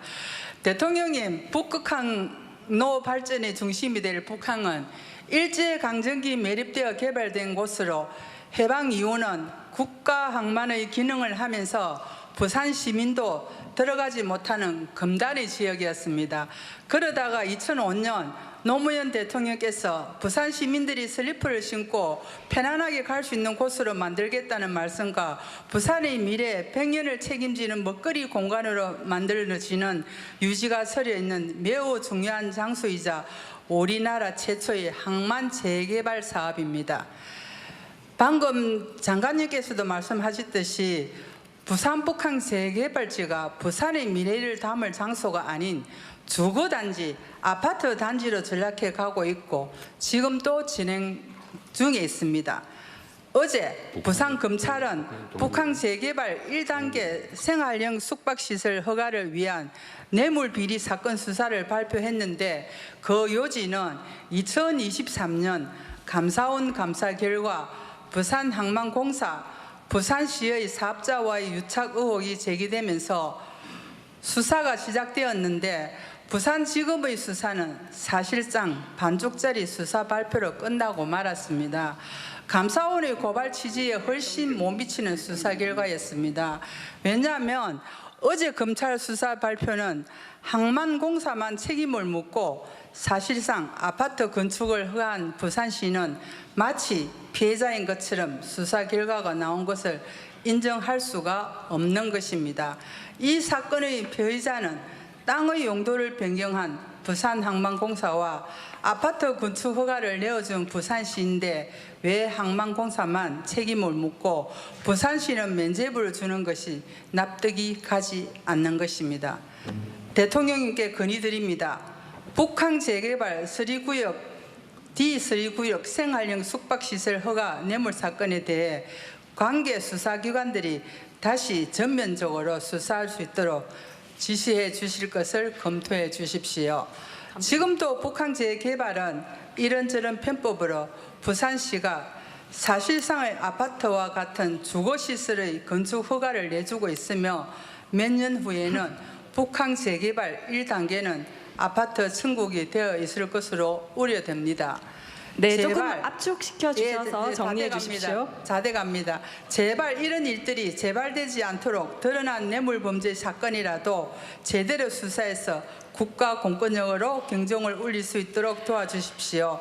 대통령님, 부산 북항의 잘못된 재개발로 아파트 천국이 되지 않도록 지금이라도 경종을 울려야 합니다. 또 이 사건에 대한 수사를 제대로 진행하지 못하면 전국의 다른 항만 재개발 사업에도 악 영향을 미칠 가능성이 매우 큽니다. 저 부산만의 문제가 아닙니다. 네, 따로 저희가 또 자료를 받겠습니다. 고맙습니다. 끝나가는 것 같아요. 맞습니다. 이상입니다. 감사합니다. 네, 고맙습니다. 죄송합니다. 말씀 못하셔서 어떡할 뻔했어요, 그래? 네, 나중에 자료 넘겨주시면 될 것 네. 같습니다. 이번에는 잠깐 자리를 좀 앉아주시면 좋을 것 같습니다. 저기 저 뒤에 검은색 상의 입으신 남성분 말씀해 주십시오. 네, 아까 말씀드렸지만 여러분 메모하신 거는 주시면 저희가 개별적으로 다 검토해서 결과를 알려드릴 테니까 꼭 여기서 반드시 해야 된다는 강박관념은 안 가지셔도 됩니다. 네, 말씀하십시오. 대통령님, 예, 아름다운 부산에 오신 것에 대해서 감사드립니다. 예, 오늘 많은 얘기도 있지만은 가장 중요한 얘기가 빠진 것 같아서 네. 제가 말씀드립니다.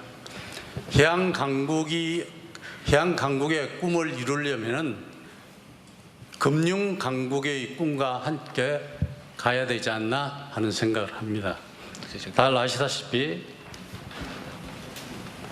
글로벌 금융 도시들은 대부분 대형 항만을 중심으로 성장해 왔습니다. 싱가포르, 홍콩, 두바이 모두 대표적인 예입니다. 그런 의미에서 부산은 천혜의 조건들을 갖춘 도시입니다. 아까 장관님께서 말씀하셨다시피 한저항 2위와 그다음에 직항 7위라 하셨습니다. 앞으로 선석을 더 누르면은 세계 1위가 된다고 말씀하셨습니다. 그리고 그 어느 도시도 흉내낼 수 없는 실물 기반 산업 클러스터들이 인근, 울산, 창원, 거제 또한 포항을 비롯해서 도시들의 산재에 있습니다. 이런 탁월한 입지 조건에서도 불구하고 부산이 아직도 국제적으로 금융 후진 도시로 평가받고 있는 현실은 참으로 안타깝습니다. 과거 부산은 대한민국의 산업의 25%를 감당했던 적도 있습니다. 그러나 지금은 다 아시다시피 너무나 참 그러한 상태에 있습니다. 그래서 지금 이번이 가장 부산이 발전할 수 있는 전류의 기회가 왔다고 생각합니다. 해양수산부, 부산국제금융센터, 동남투자은행 그리고 주변의 도시들의 산업 클러스터들이 힘을 모아 AI 금융 전문 데이터 센터를 중심으로 유기적으로 협력 융합한다면 세계 최초의 AI 기반 미래 금융형 글로벌 허브 도시로 도약할 수 있다고 생각합니다. 세계 금융 체계를 바꿀 수 있는 AI 전문 금융 도시와 금융 전문 맞춤형 데이터 센터 설립은 정부의 지속적인 지원과 강력한 컨트롤 없이는 불가능하다고 생각합니다. 이러한 비전이 부산에서 실현된다면 대통령께서도 평소에 꿈꾸시던 지역 불균형 해소 방안의 꿈이 함께 실현되리라 기대합니다. 대통령님의 결단과 리더십을 부탁드리겠습니다. 감사합니다. 네, AI 수석님이 얘기하신 AI 데이터 센터도 얘기해 주셨습니다. 이번 두 번째 줄에 앉아 계신 여성분 말씀해 주십시오. 네, 안녕하세요 대통령님. 저는 부산 남구에서 온 안지현이라고 합니다. 기후위기를 살아가는 20대 청년으로서 빠르게 질문만 드리고 끝내겠습니다. 현재 북극항로는 눈이 녹더라도 사실상 여름철에만 운행이 가능하여 경제성이 불확실해 보이고 기후위기 위험성 또한 구체적으로 분석되지 않은 상황인 걸로 알고 있습니다. 이러한 상황에서 막대한 예산과 자원을 북극항로에 투입하기보다는 정부의 대선 공약이기도 했던 그린 옐로우 인프라 확대에 집중하는 것이 보다 현실적이고 전략적인 선택이라고 생각합니다. 특히 부산항과 울산항을 중심으로 한 한미 녹색 해운항로 구축, 그리고 그린 메탄올 등 차세대 선박 연료 인프라 확충은 부산항을 세계적인 녹색 물류 허브로 도약시킬 수 있는 절호의 기회라고 생각합니다. 그래서 이에 대해 여쭙습니다. 정부는 현재 추진 중인 한미 녹색 해운 항로에서 그린 메탄올과 같은 대체 연료를 어디서 어떻게 조달하고 공급할 계획인지 이에 대한 구체적 전략을 마련하고 계신지 답변 부탁드립니다. 감사합니다. 네. 지금 이제 제가 말씀드리지만 여기는 청문 자리가 아니고 각자가 가진 좋은 제안들, 의견들을 내세요. 그리고 북극항로도 중요하고 그린 연료 인프라 구축도 해야 되고 둘 중에 하나만 선택해서 해야 되는 건 아니기 때문에 어떻게 하면 더 나은 대안을 만들 수 있는지 그런 의견들을 좀 많이 내도록 합시다. 네. 자꾸 사회자가 질문해라 그러는 거예요. 알겠습니다. 의견을 내라. 네네. 지금 우선은 저희가 1부에서 부산 발전 비전에 대한 내용을 나누고 있는데 이제 2부에 넘어가기 전에 지금 이제 대통령님의 좀 간단한 답변을 한번 들어보시고 또 2부로 넘어가서 또 더 토론을 진행해 보도록 하겠습니다. 아니 여기 각계의 의견들은 잘 들었고요. 그 의견들은 저희가 다 취합을 해서 내가 이 자리에서 내 실력을 뽐내려고 온 게 아니기 때문에 선거하고 있는 게 아니어서 지금 아직도 선거 후보를 대하는 그런 마인드가 있을지 혹시 모르겠는데 지금은 국가의 역량을 총동원해서 실현 가능한 현실적 대안을 우리가 만들려고 일부러 이 자리에 있는 겁니다. 여러분의 의견도 듣고 여러분의 의견을 단초로 또 새로운 정책을 검토해 보기도 하고 또 방향도 우리가 토의하고 그럴 겁니다.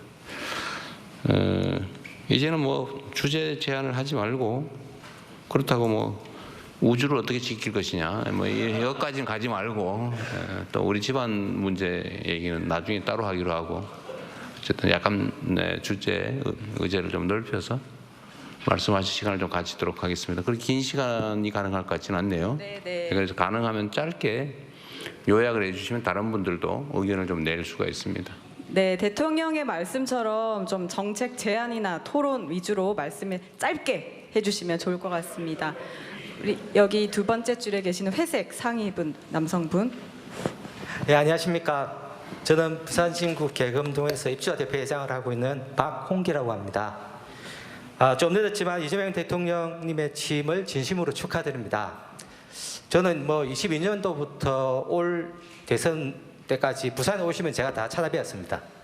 그리고 작년에 박수치를 많이 왔다 그 말이죠. 네, 알겠습니다. 작년에 저희 아파트 앞에서 우리 이현 후보 지원위에 오셨을 때 그때도 제가 제 친구들 다 데리고 갔고 또 저희 아파트에서 서설이 너무 기십니다. 저희 아파트에 식사를 하셨는데 제가 못해서 좀 아쉬웠습니다. 예. 알았어요. 예, 어쨌든 그렇고 사실은 제 아내가 이재명 대통령 굉장한 팬이었는데 그 3년 가까이 암투병을 하다가 4월달에 세상을 떠났습니다. 안타깝네요. 그래서 저 와이프 대신 제가 온 건데 대통령 되시는 걸 못 봐서 제가 너무 가슴이 아파서 꼭 말씀을 드리고 싶었습니다. 네.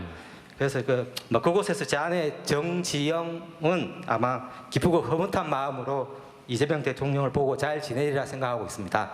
자, 본론으로 들어가겠습니다. 어제 전재수 해수부 장관께서 해수부 이전, HMM, 회사법원 유치, 동남투자은행 출범 등 4가지 과제를 동시 진행한다고 밝혔습니다. 대통령 선거 공약이기도 한데 속도감 있게 진행해 주셔서 정말 고맙습니다.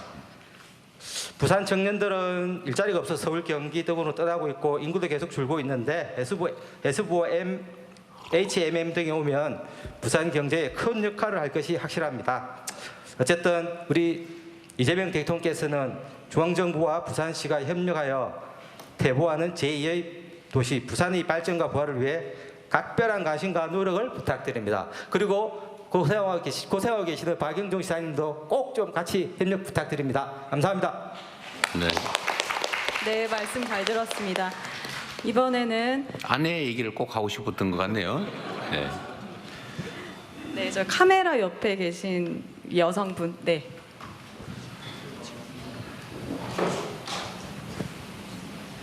안녕하십니까. 저도 부산에서 초중고 대학을 나왔고 부산을 굉장히 사랑하는 청년 정수환입니다. 저는 부산에 본사를 두고 있는 마리나 체인이라는 스타트업에서 근무를 하고 있는데요. 저희는 해운 기업을 대상으로 이제 해운 환경 규제들을 AI 기술 기반으로 해서 솔루션을 제공하고 있고 뿐만 아니라 부산 수출 기업 대상으로 ESG 경영 솔루션도 제공하고 있습니다.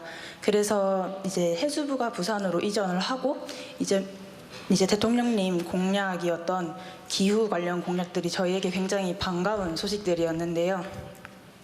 제가 이번에 말씀드리고 싶은 건 부산 수출 기업들의 ESG 경영 기반 마련을 위한 정부 지원의 필요성에 대해서 말씀드리려고 합니다. 제가 ESG 경영 쪽에서 업무를 하면서 부산의 중소, 중견 수출 기업들이 ESG 경영과 관련된 대응 문제들 그리고 탄소 배출량 계산 문제들에 대해서 굉장히 많은 어려움을 겪고 있다는 걸 알게 됐습니다. 이 지속가능 경영이라는 게 단순히 환경 문제뿐만 아니라 산업 안전, 노사 관계, 이사회 구성 등 모든 것을 전사적으로 대응해야 되는 분야입니다. 근데 이제 부산에 있는 중소, 중견 수출 기업 같은 경우에는 인력과 예산 문제로 이를 준비하지 못해서 ESG 경영을 거의 포기하게 되는 기업들이 많습니다. 특히 유럽으로 수출하는 기업들 같은 경우에는 유럽에 현재 많은 지속가능 경영 관련 규제들이 있기 때문에 미리 준비하지 않으면 납품에서 떨어지거나 거래처를 잃는 등 많은 피해를 입을 수가 있습니다. 그리고 부산에는 수도권과 달리 이런 정보들을 많이 얻을 수 있는 교육이나 세미나가 많이 열리지 않습니다. 그래서 이런 ESG 경영 대응 역량이 많이 떨어지고 있는 상황이라는 생각이 듭니다. 지금 부산에도 굉장히 많은 훌륭한 수출 기업들이 있습니다. 따라서 이 기업들이 글로벌 시장에서 경쟁력을 잃지 않고 훌륭한 기업들로 거듭나기 위해 정부 차원에서 이런 부산 기업들에게 ESG 초기 대응을 잘 할 수 있게 정책이나 지원들을 많이 검토해 주셨으면 좋겠습니다. 감사합니다. ESG 지원에 관해서 말씀해 주셨습니다. 이번엔 저기 맨 뒤로 가겠습니다. 여기 네, 그 종이로 흔들고 계시는 우리 정장 입으신 남성분. 네, 감사합니다. 우리 저 이재명 대통령 팬입니다. 나중에 사인 좀 하나 부탁드리겠습니다. 우선 그 근본 수해 지역 순시 등으로 바쁘신 가운데도 함께해 주셔서 진심으로 감사드립니다. 저는 대전 최초 목욕탕집 둘째 아들로 태어났습니다. 지금 물안경과 해양, 재난, 건설 분야에서 일하며 현재 부산대학교 사회환경시스템공학부 명예교수로 있는 추태호입니다. 지금 우리나라는 AI, 디지털 기후변화, 해양, 재난안전이 국가 핵심 미래 먹거리입니다. 5가지를 종합적으로 대응할 통합 정책 조직은 아직 없습니다. 특히 부산, 울산, 마산 등은 하구권 연안도시로 태풍, 해일, 집중호우 등 복합재난이 가장 취약한 지역입니다. 그럼에도 불구하고 국토부, 환경부, 해안부 등이 따로따로 관리하고 있어 통합 대응이 매우 어렵습니다. 이제는 단순한 부처 이전을 넘어서 해양수산부를 국가전략부서로 전면 개편해야 할 시점입니다. 첫째, 연안 재난 및 하구권 연안도시 재개발 전담 조직 설치. 둘째, 기후 위기 대응 및 북극 항로 경제 기획 기능 신설. 셋째, 부산을 거점으로 한 글로벌 연안 전략본부 설치를 해야 됩니다. 해외 선진국은 이미 이러한 통합 전략을 실행하고 있습니다. 미국 해양대기청 노아죠. 해양, 대기, 연안 도시의 재난 및 자원 관리를 통합 실행하는 국가 전략기관입니다. 네덜란드의 인프라 물관리청 나이크스 바터 스타트라는 조직은 항구, 해안, 내륙 수계를 포함한 수자원과 도시방제 인프라를 국가 차원에서 통합 관리하며 연안 도시의 재개발과 재생을 기후 적응형 전략과 연계해서 추진하고 있습니다. 부산은 북극 항로의 전진기지며 연안 기후 재난의 최전선입니다. 이곳 부산에서 전략적 기능을 갖춘 해수부가 다시 태어난다면 국민의 생명보호와 국가 해양 경제의 대전환을 동시에 실현할 수 있습니다. 이제는 정부가 먼저 변해야 할 시점입니다. 감사합니다. 네. 우리 전재수 장관이 심어놓은 사람 같은 느낌이 살짝 들었습니다. 네. 네, 이번에는 저 왼쪽 편의 중간으로 가보겠습니다. 해도 줄어들지가 않는데. 네. 여기 아무나 하세요 그냥. 네. 저기 저 손을 약간 흔들고 계시는 네 남성분. 예, 저는 살고 싶은 동래구에서 온 유근태입니다. 오늘 손을 흔든 바람에 제대로 당첨됐습니다. 제가 드리고 싶은 이야기는 이전에 전재수 해양수산부 장관님께서 아주 디테일하게 잘 말씀해 주셨기 때문에 저는 그 말씀 중에 소외된 거 하나만 지적하겠습니다. 지적보다도 건의를 드리겠는데요. 지금 현재 우리 가덕 신공항이 현재 정체 상태에 있습니다. 이전에 현대건설에서 수의계약을 해가지고 몇 차를 통과해서 왔는데 최근에 와서는 공기 연장, 수지액 증액 등등 해가지고 지금 현재 완전히 손을 떼고 있습니다. 그랬을 때 부산시와 국토부와 정부에서는 현재 가덕 신공항에 대해서 우리 동남권 허브공항이 꼭 필요합니다. 왜냐하면 지금 아까 여러분께서 말씀해 주셨지만은 북극항로를 개척할 시 향후 그걸 대비해서라도 육로, 항공, 우리가 그 철도 여러 가지 우리 갖춰져야 되는데 지금 그게 지금 답보 상태에 있습니다. 그래서 그게 우리 중앙정부에서는 어떻게 생각하고 계시고 빨리 저희들 부산 시민의 바람은 가덕 신공항이 빨리 착공했으면 하는 게 바랍니다. 이상입니다. 네. 네, 가덕 신공항 얘기는 뭐 잠깐 해야 될 것 같은데 이게 이제 여러 정부를 거쳐서 아주 오랫동안 기획하고 집행되어 온 사안이라서 지금 뭐 잠깐의 혼선이 좀 있기는 한 것 같습니다. 수익 이야기했던 현대건설이 아마 설계안을 실제로 안 내고 못하겠다 이런 상황이라 이거 혹시 좌초되는 거 아니냐 이런 걱정들을 하시는 것 같긴 한데요. 국가 사업이라고 하는 거는 잠깐의 문제가 생겼다고 해서 중간에 막 기분 내키면 하고 기분 나쁘다고 확 저 무슨 양평 고속도로처럼 안 해버리고 뭐 그럴 수 있는 게 아닙니다. 그런 걱정은 안 하셔도 되고요. 이제 문제는 이게 지연될 가능성이 실제로 있는 거죠. 첫 번째는 좌초되지 않게 하는 것일 테고 두 번째는 지연되지 않게 하는 것인데 어쨌든 우리 정부에서도 최선을 다해서 이게 정상 진행될 수 있도록 노력하도록 하겠습니다. 너무 걱정 안 하셔도 됩니다. 네, 걱정 마시라는 대통령의 말씀이 있으셨습니다. 이번에는 좀 여성분 찾아보겠습니다. 이 검은색 상의 입으신 여성분 말씀해 주십시오. 우리 이제 시간을 정하고 이제 해야 될 것 같은데. 네, 지금 한 55분인데요. 4시까지 정도 질문 받고 이제 대통령님께 그거 보세요. 자꾸 질문하잖아. 제안 받고 대통령님 말씀 듣도록 하겠습니다. 기회를 주셔서 감사합니다. 저는 부산에 거주하는 피아니스트 김정화라고 합니다. 지금 음악 문학 연구자로 활동하고 있으면서 예술인연대 부산 경남 지부장을 맡고 있습니다. 저는 조금 다른 얘기를 한번 할까 합니다. 부산은 대통령님의 국가 전략에 따라서 반드시 성공한 도시가 될 것이라 저는 믿습니다.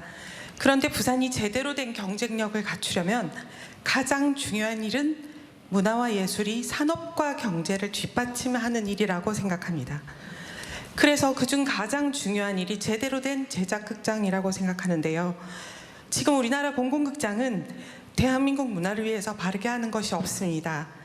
전국의 모든 극장은 국가가 공간을 만들어주고 그 공간을 예술가가 직접 임대할 수 있도록 하는 임대업을 하는 자리입니다. 국민의 세금으로 장소를 만들고 예술가들에게 속칭 삥을 뜯는 구조는 잘못됐다고 생각합니다. 이런 것을 해결하는 방법은 제작극장을 만드는 것입니다. 대통령님께서 기억하실지 모르겠으나 후보님 시절에 저희 예술인연대 공개토론에 참여하신 적이 있으십니다. 제작극장이란 다른 나라 사례에서 볼 수 있듯이 국가가 예술가들을 직접 고용해서 문화예술적 부분뿐만 아니라 경제적인 부분에 국가에 도움될 수 있도록 예술가들에게도 안정적인 일자리를 제공하는 것입니다. 저는 그 시작을 부산에서 대통령님께서 시작해 주셨으면 합니다. 대통령님 말씀처럼 서울에서 가장 먼 곳부터 적극 지원하겠다라는 철학을 여기에서 지켜주셨으면 하는데요. 문화와 예술이 기초부터 튼튼하게 다져질 수 있도록 부산을 우리나라 최초의 제작극장 시범도시로 지정해 주시기를 부탁드립니다. 부산은 이미 부산 콘서트홀이나 오페라하우스도 지금 짓고 있는데 인프라는 다 만들어져 있습니다.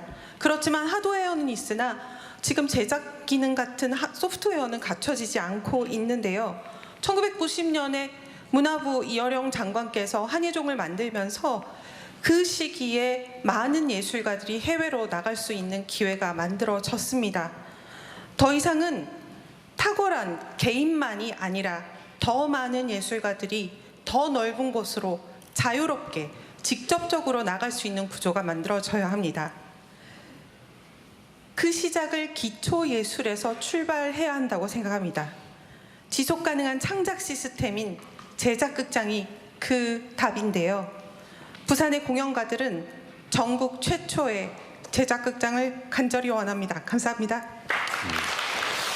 내가 전에도 한번 그 말씀을 들었던 기억이 있는데, 예를 들어 구체적으로 그런 사례들이 있나요? 예를 들면 저도 그 이제 약간 감이 안 잡히던데, 제작을 정부가 직접 하는 거하고 제작을 정부가 예산으로 지원하는 거하고 어떤 게 바람직한지 판단을 잘 못하겠던데. 제작을 직접 하게 정부가 지원을 하는 것은 일회성에 그칩니다. 이번 부산 콘서트홀 같은 경우도 부산시가 지원을 하고 있는데요. 작년 11월 예산 기준을 보니까 열흘 정도의 개관 페스티벌에 29억 원이 들어갔다고 합니다. 네. 그렇지만 예술가들이 극장 안에서 제작 시스템을 갖고 일자리를 가지고 거기에서 하루 종일 1년 365일 일을 한다면 훨씬 더 퀄리티가 높고 네, 뭐 좋은데요. 근데 그건 또 독점하는 문제가 발생하지 않나요? 그렇지는 않습니다.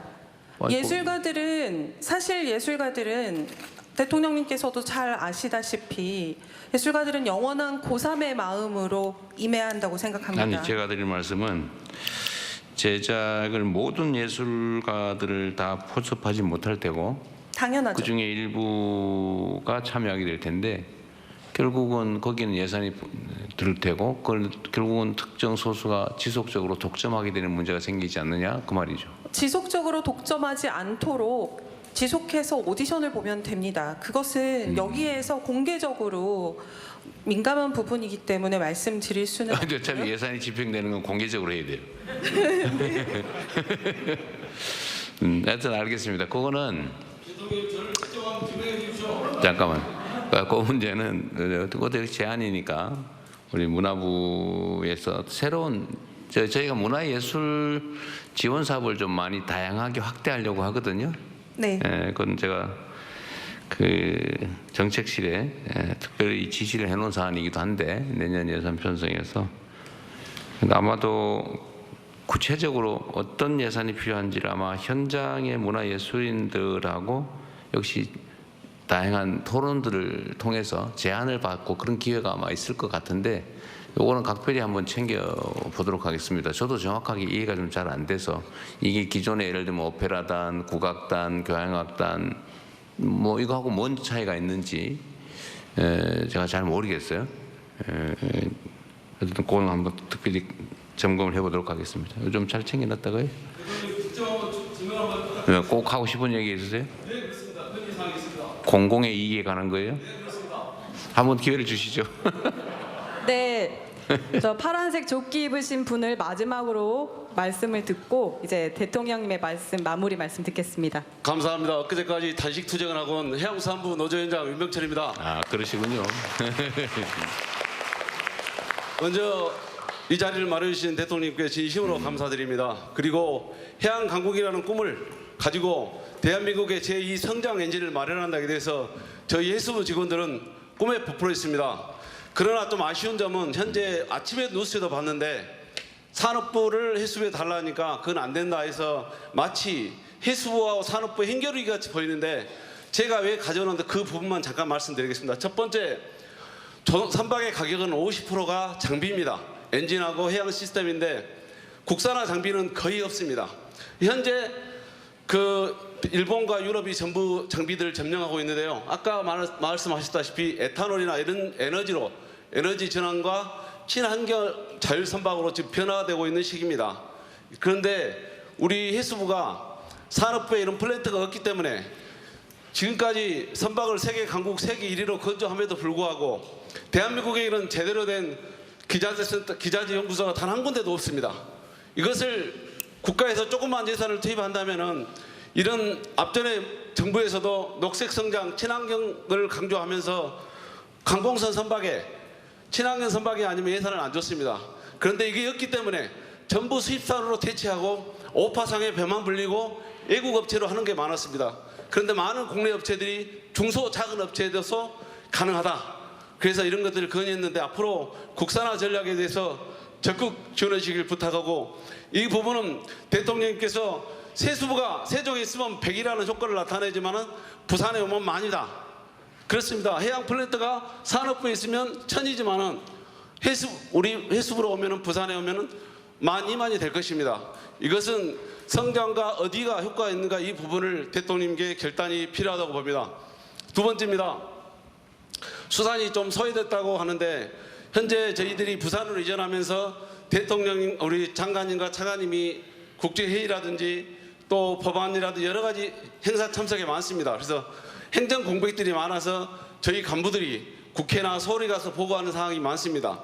이것을 보완하기 위해서는 복수 차관제를 둬서 업무를 분담하면 효율적으로 되지 않을까 싶습니다. 그리고 후쿠시마 오염수 때문에 엄청 국민들의 식탁에 불안이 있었는데 수산은 국민의 먹거리이자 국가의 식량 안보 전략입니다. 그런데 정원 한 명을 못 구해서 수산 동식물 전문가를 구해야 되는데 수의사를 한 명 하는데 행안부의 담이 너무 높아서 인원을 못 가고 직원들이 연가 보상비를 해서 임기제 근로자로 지금 몇 년째 채용하고 있습니다. 그리고 어민들의 안전과 중국어를 단속하는 LNG 선박을 3,000톤짜리 지금 건조하는데 1,000톤짜리 선박 인원하고 인원이 똑같습니다. 그래서 이 배는 365일 직원이 상주해야 되는데 폭발 위험성도 있고 하는데 지금 배가 시운전하고 있는데요. 저선소하고 있는데 어제 밤새도록 새벽 3시까지 직원들이 하소연하고 위험이 상존되어 있다. 이런 부분을 말씀했는데 마지막으로 짧게 말씀드리겠습니다. 마지막으로 대통령님께서 우리 장관님한테 연내에 갈 수 있죠? 이렇게 물어보니까 가슴이 철렁했습니다. 왜냐하면 공무원은 국가의 부름을 받아서 언제든지 달려가야 되고 국민의 공복으로서 최선을 다해야 됩니다. 그러나 저희들이 어쩔 수 없는 사항들이 있습니다.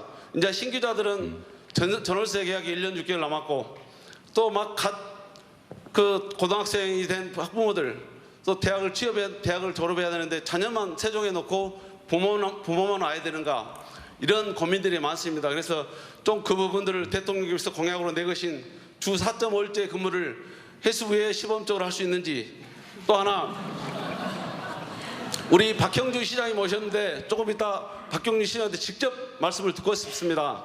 해수부를 위해서 다 해주겠다가 아닌 어떠한 것들을 전폭적으로 지지해주겠다 약속하겠다 그 약속의 말씀을 듣고 싶고요. 우리 대통령님께서 이 자리에서 해수부 직원들 국가를 위해서 국가 미래를 위해서 열심히 해야 되니 국민을 당연히 늘 열심히 해 각오하고 있습니다. 그래서 대통령님께서 각 부처에서 해수부가 열심히 할 수 있도록 좀 적극적으로 지원해라 이런 말씀을 좀 부탁드리겠습니다. 끝으로 제가 다시 한번 감사드리는 것은 어제 지난주에 택시를 타고 서울에서 송정로로 왔는데 택시가 기차 노선이 끊겼습니다. 택시를 타고 오는데 지하도에 물도 없는데 다 바리케이드를 쳤더라고요. 택시 기사님한테 물었습니다. 왜 이렇게 됐냐? 과거에는 물이 차거나 위험이 상존했을 때 하는데 지금은 사전에 미리 한다. 그래서 조금 불편하지만 국민의 안전하고 낫다. 또 일요일 날은 그랬습니다. 제가 단식으로 이제 한약방에 가서 보약을 먹는다 그러는데 한의사님께서 비가 오면 항상 큰 비가 안 와도 우리 집 앞에까지 물이 찬다. 이번에는 안 찼다. 왜 그렇습니까? 그랬더니 대통령님께서 홍수 났을 때 공무원들의 잘못으로 담배꽁초나 하수구를 미리 처리하지 않으면 그 잘못으로 국민의 피해보면 자시하지 않겠다. 그렇습니다. 대한민국은 변화와 혁신의 바람이 부는 것 같습니다. 변화와 혁신은 이 혁명보다 어렵다겠습니다. 그 혁신은 대통령과 우리 장관님 또 각계각층의 지도자님 우리 시도지사님들 이런 분들이 선봉장에 서야만이 변화와 혁신은 있을 수 있습니다. 혁신은 밑에서 절대 되는 거 아닙니다. 가장 어려운 것입니다.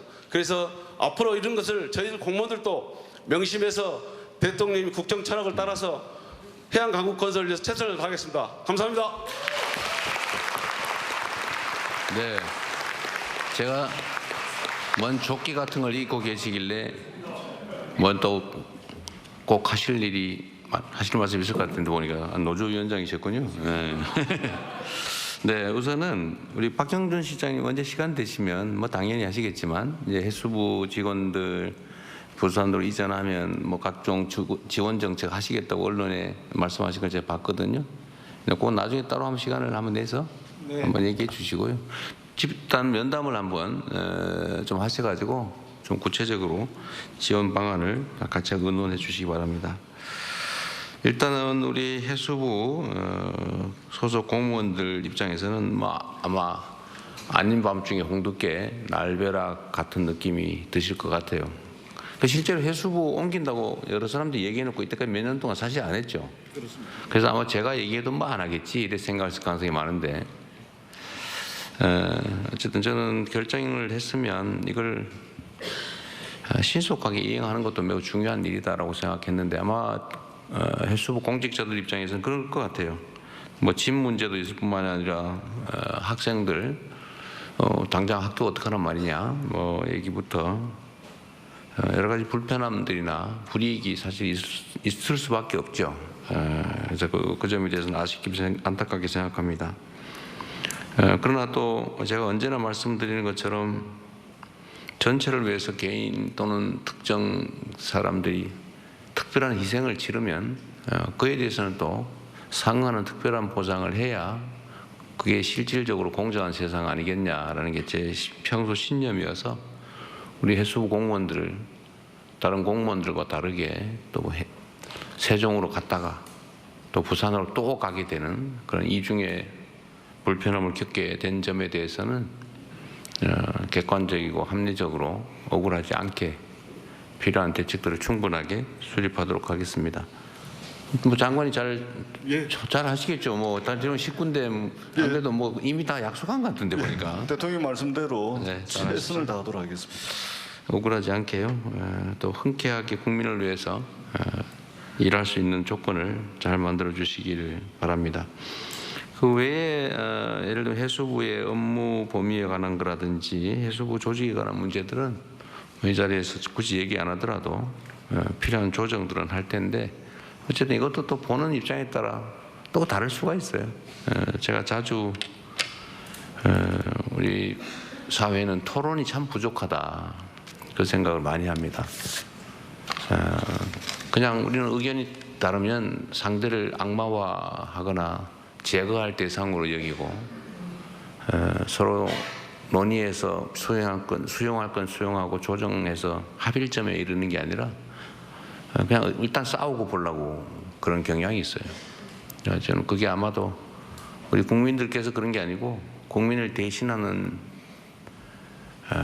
공직자 정치인들이 맨날 하는 게 인정도 안 하고 상대가 뭔 얘기하면 왜곡 조작해가지고 과장해서 소위 허수아비 전법으로 없는 허상 만들어서 공격하고 그러니까 또 섭섭해서 싸우고 이걸 일상에서 보다 보니 그냥 그게 뭐 당연한 것보다 이렇게 생각하게 된 측면이 있는 것 같습니다.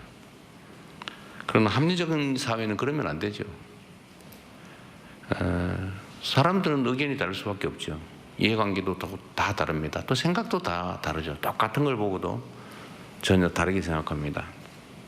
동전을 놓고 어떤 사람은 표면을 보면서 아 동그랗네 이렇게 생각하고 어떤 사람은 꼭 이렇게 보고 일자네 이렇게 생각하는데 이거 두 개 다 봐야 되는데 자기가 보는 것만 옳다고 동그랗다고 우기고 일자라고 우기고 그러다가 멱살 잡고 싸우고 일자편 다 모여라 동그라미 다 모여라 이래가지고 편갈라 싸우고 심지어 제거하려고 하고 이제는 그런 데서 좀 벗어나야 되지 않겠냐 생각됩니다. 인정할 건 인정하고 객관적 사실은 서로 존중해주고 나하고 생각이 다를 수 있다는 것도 다 용인해주고 서로 또 양보하고 그러다 영 차이가 좁혀지지 않으면 그 아주 작은 간극은 이제 권한을 위임받은 사람들이 결정해 줘야죠. 그리고 그렇게 결정 나면 다 수용하고 또 다른 의제를 찾아서 가야지 맨날 거기 모여가지고 매달려서 싸우고 죽을 때까지 거기 매달리고 그러면 되겠습니까?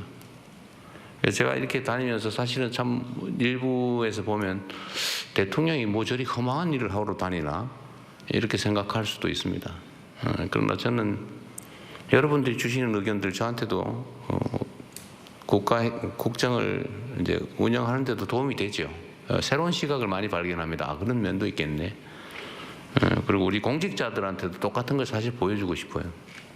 공직자들에게도 제가 관련된 민간단체, 민간인, 이해관계인들과 최대한 대화를 많이 하고 우리가 행정을 할 때 공급자 중심으로 생각하면 안 된다. 뭘 하더라도 수요자, 진짜 이 나라의 주인, 국민 중심으로 생각을 해야 된다라고 자주 말씀을 드리죠. 행정하는 사람들은 아주 작은 것들인데, 근데 받는 사람 입장, 수혜자 입장에서는 엄청나게 마음의 상처가 되는 일들이 많죠. 그게 곧 배려이고, 입장을 바꿔 생각하는, 내가 행정을, 국정을 나를 위해서 하느냐, 내 집단을 위해서 하느냐, 국민을 위해서 하느냐, 그 차이가 발생하지 않겠습니까? 근데 그런 연습을 좀 하자는 취지예요. 의견 다른 거에 대해서 제가 오늘 질문하면 답을 막 해줘야 되는데 못 해줘서 미안합니다. 제가 오늘은 언제나 그렇지만 의견을 좀 모아보자. 그리고 제가 뭐 그걸 열심히 다 아는 척 한들 무슨 의미가 있겠어요, 이제는. 선거 때는 그래야죠. 지금은 겸허하게 듣고 의견들을 잘 모아서 경청하고, 그래서 경청이라고 하는 게 중요하지 않을까 생각됩니다. 아마 나 이거 꼭 얘기해야 되겠네 이런 분 많을 거예요. 그러시겠죠. 오죽하겠어요. 그러나 또 저도 이제 또 시간을 맞춰서 올라가야 되기 때문에 또 특별 절차가 또 기다리고 있으면 여기에 혼선이 생긴대요. 잘 맞춰줘야 됩니다. 좀 아쉽긴 할 텐데 좀 메모하신 거는 다 주시고, 언제 또 기회가 될지는 모르겠지만 그때 추첨에 당첨되시길 기원하면서 오늘 행사는 여기까지로 마쳤으면 좋겠습니다. 수고하셨습니다. 네, 오늘 행사 제목 그대로 부산의 마음을 들어보았습니다. 온라인으로 받은 1,900여 건의 내용들 다 접수했고요. 메모로 받은 것들도 다 접수해서 같이 또 토론할 수 있는 장을 만들어 볼 수 있도록 하겠습니다. 이 자리에 있는 모두 힘껏 뛰자는 말씀드리면서 함께해 주신 여러분께 감사하다는 말씀 드리겠습니다.